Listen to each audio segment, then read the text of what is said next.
Hello, Nutrition 101 students. So this week we're going to be jumping into chapter 3, which is our largest chapter so far. It's pretty big, covering the topics of ingestion, digestion, and absorption. So we'll be briefly addressing the ideas of how we get food into our body, which is ingestion, what happens to that food while it's in our digestive tract or our gastrointestinal tract. That's digestion, breaking apart those large molecules into the smallest pieces we can, and then how we get those small pieces out of our digestive tract and into our circulatory system so that they can be transported to the cells in our body that are actually going to use them. So that process is all part of absorption. And so we're going to start at the very beginning of getting this food into our body, what signals that desire, right, that craving to actually go and eat, and then we'll work through as I was describing. So this first part is ingestion. And before we can talk about why and how we're breaking apart our food to transport it to our body, we have to give a quick preface on energy, which is a topic that's been briefly brought up at different points throughout this class, but is a core part to this whole idea of eating food and why your bodies need food. A lot of that is coming down to the energy that is needed to drive the work. Because all of your cellular processes, everything that's happening in your body is driven through some form of energy. Okay? And that's what we mean by this first sentence of energy drives all chemical reactions, your entire metabolism. And so cells are going to need some energy in order to do whatever they need to do. And so an important idea to consider as far as understanding why we eat and what happens through these steps is explained by these first couple laws of thermodynamics that we get from physics. So the first law of thermodynamics states that the total amount of energy in our universe is constant. We are not creating energy out of nowhere, and you are not completely removing energy, destroying it, and taking it out of our system. We are simply transforming or transferring energy from one form into another, such as the energy that is carried in the UV rays from the sun that plants can capture and transform into a piece of food, like a carbohydrate. And then that food can be broken apart again to transfer that energy into a different molecule like ATP, or can immediately be utilized to do some work. That's all transforming energy that already existed, just from one form into another. And that's a topic that is going to come back again and again throughout this course, transforming energy. And our second law of thermodynamics explains that a result of all energy transfer, so all chemical reactions, are going to result in some amount of that energy being lost as heat. Heat is unharnessed, disordered, chaotic energy. And no matter how efficient a system is, there's always going to be some amount of that energy being lost as heat. So the least amount of steps that can be taken from point A to point B is going to guarantee that the most amount of energy is getting to that point B, right?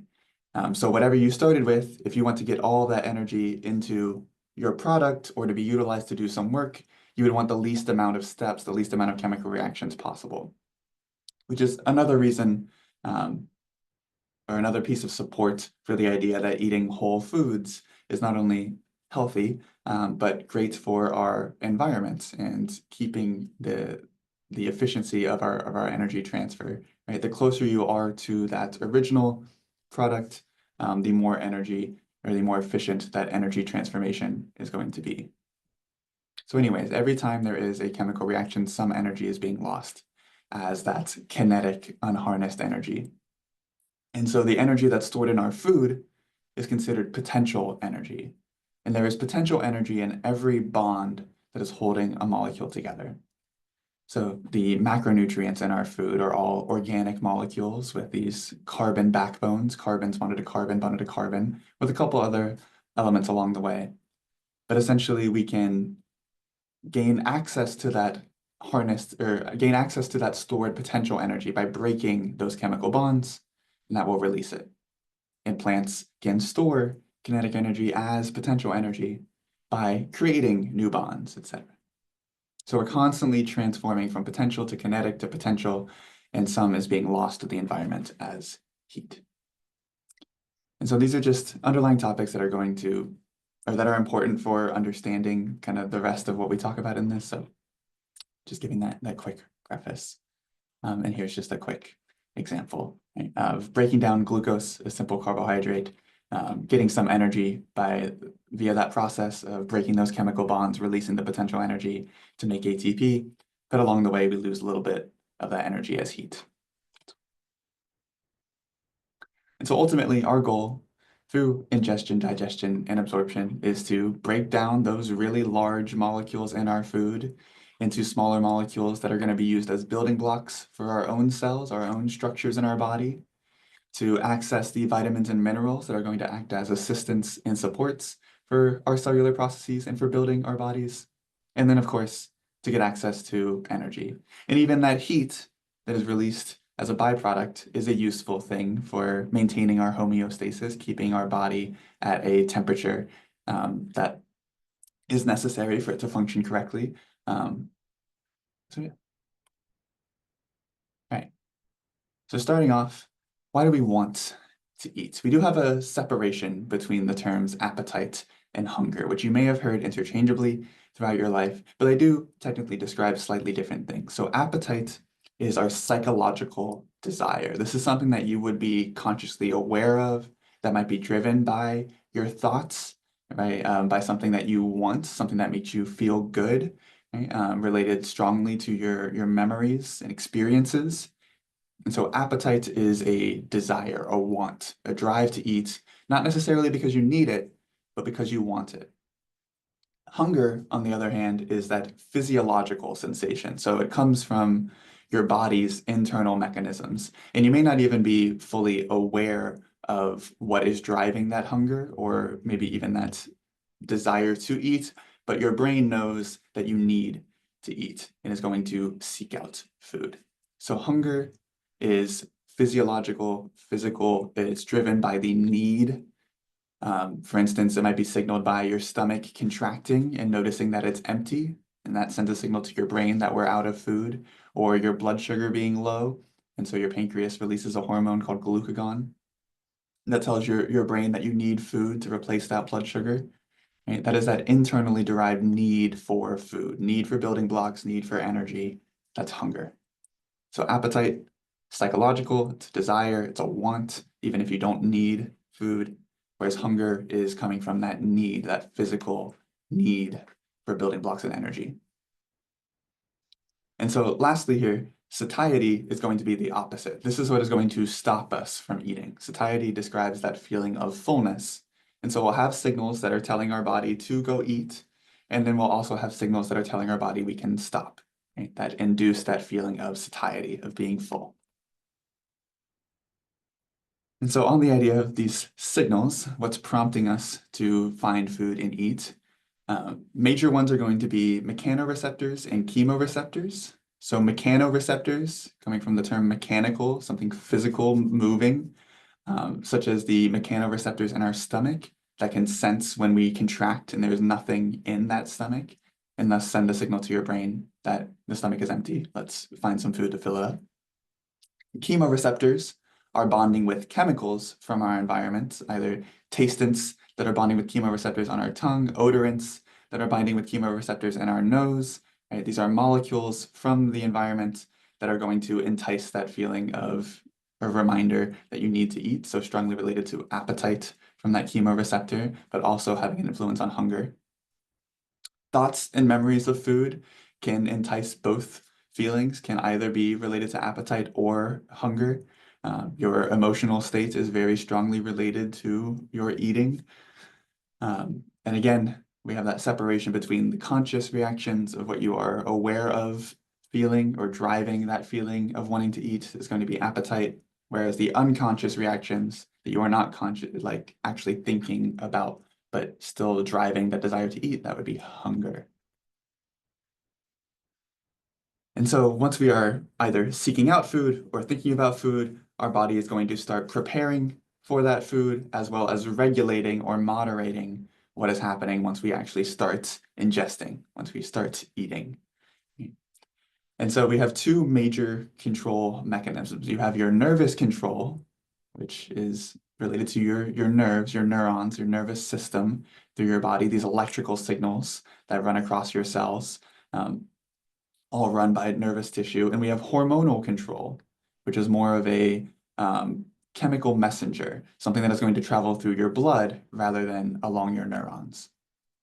And so nervous control related to hunger and appetite is mainly being moderated through a section of your brainstem called the medulla oblongata, or we can just refer to it as the MO through most of our things, so that you don't need to necessarily memorize how to spell this thing, but it is a part of your brainstem. It's part of your unconscious part of your brain that was there before we had this higher level of control with our cerebrum. But that reflex center in your brainstem, the medulla oblongata, is going to integrate all of these signals from the mechanoreceptors to chemoreceptors, your thoughts and memories, and determine what other parts of the brain need to be stimulated in order to start preparing for food and moderating what's happening in the body afterwards.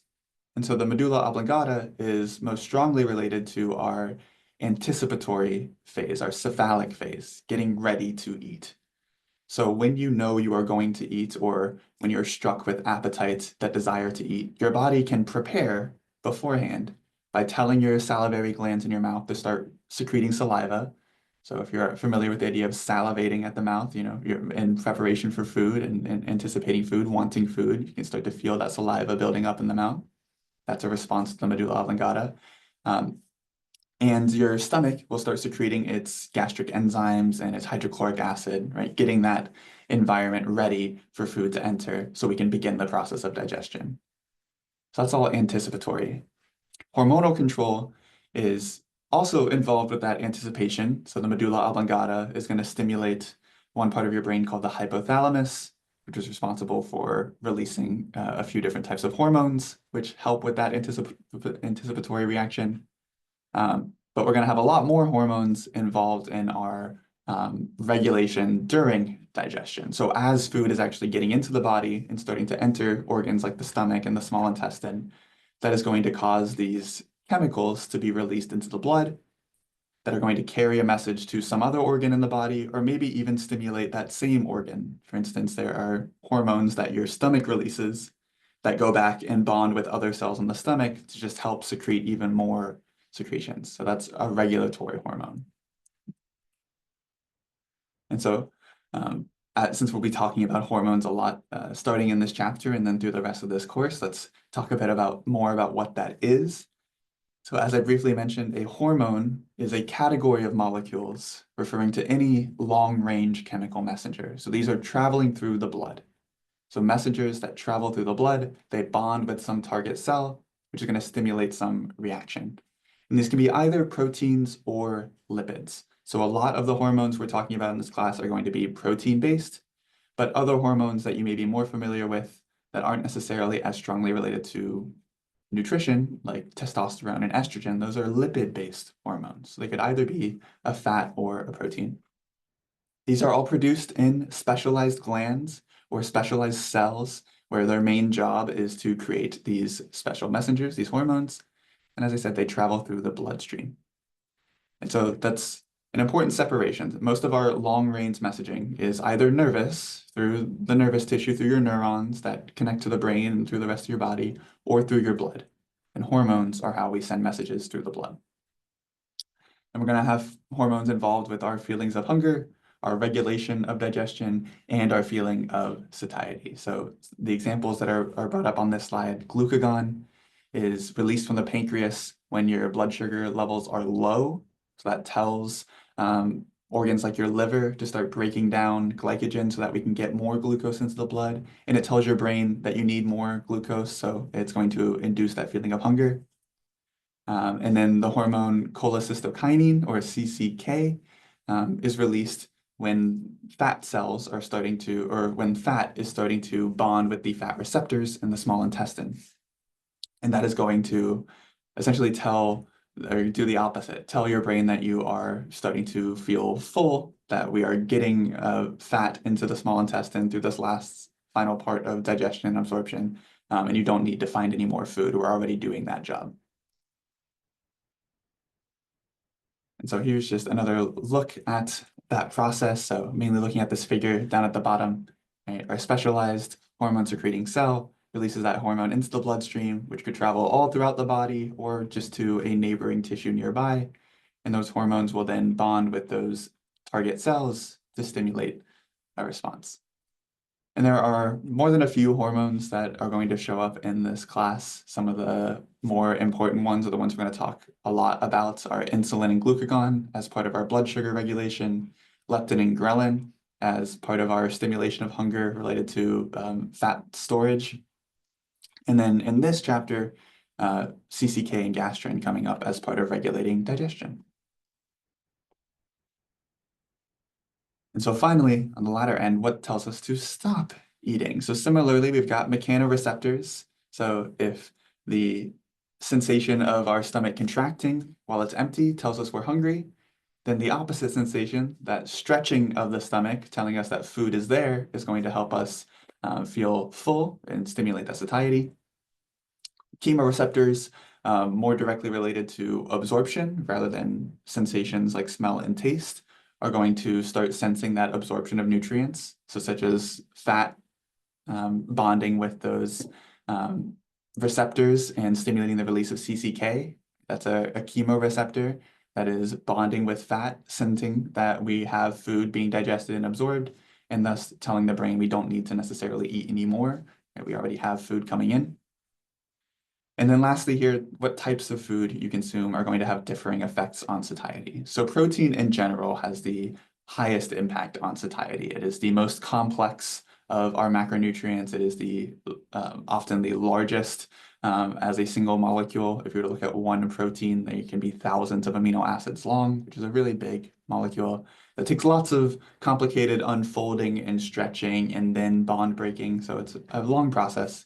So typically proteins have the highest impact on satiety. They take the longest to fully digest and absorb. Fats are kind of our intermediary, since they really don't, they're one of the last to begin digestion. They don't really start digesting until the small intestine, whereas everything else either starts in the mouth or stomach. So because of that, they have a high impact on satiety. And then carbohydrates are going to vary depending on type. Depending on what you're eating, if you're getting a lot of simple sugars and added sugars, that's not going to have really any impact on satiety or a very minimal impact on satiety because that food is going to get straight into the bloodstream. It doesn't really need much digestion, those simple sugars. They are ready for absorption and ready to go.